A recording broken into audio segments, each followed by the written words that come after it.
President Trump just made a public announcement that the active ingredient in Tylenol could be associated with an increased risk of autism, and he urged women not to take the drug during pregnancy. However, scientists and researchers say they are highly skeptical of that claim, arguing previous studies have been inconclusive. Fox 4's Sean Rabb in studio with more. Sean. Yeah, this is a real conundrum. Now the Food and Drug Administration will begin notifying doctors to, warn pregnant patients about the potential risk. But many medical associations and groups pushing back, calling the naming of Tylenol as the cause for the increase in autism diagnosis irresponsible.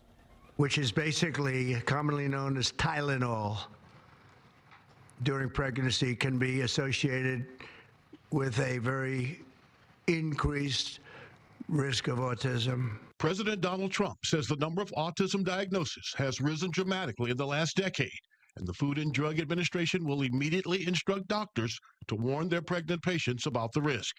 The president and his medical leaders coming to this conclusion in part from the opinion of Dr. Andrea Beccarelli, dean of the Harvard University Medical School, who reviewed 46 worldwide human studies. He writes, "We found evidence of an association between exposure to acetaminophen during pregnancy and increased incidence of neurodevelopmental disorders in children.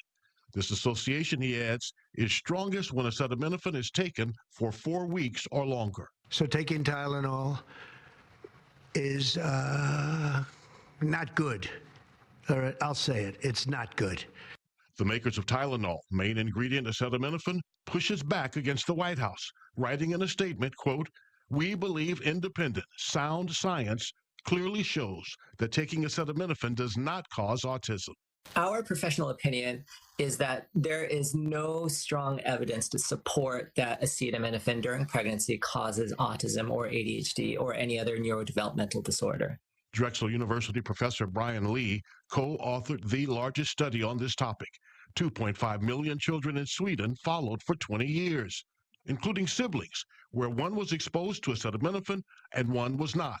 His research points to other factors. And so these other factors could be, for example, infection during pregnancy, which has been linked with autism, and also, whether or not a mom takes acetaminophen. Same thing for a fever as well. And then finally, the elephant in the room when it comes to neurodevelopmental disorders is heritability. Genetic disorders that could be passed from parents to baby. Well, there is a downside here. Acetaminophen Tylenol is the only drug approved for use during pregnancy. OBGYN Wendy Parnell tells me today that she agrees with the findings in that Swedish study. 2.5 million kids studied for 20 years, followed for 20 years. She says there are likely multiple contributing factors beyond one exposure, and that you cannot link one medication to an autism diagnosis. All right, Sean Rabb in the studio. Sean, thank you.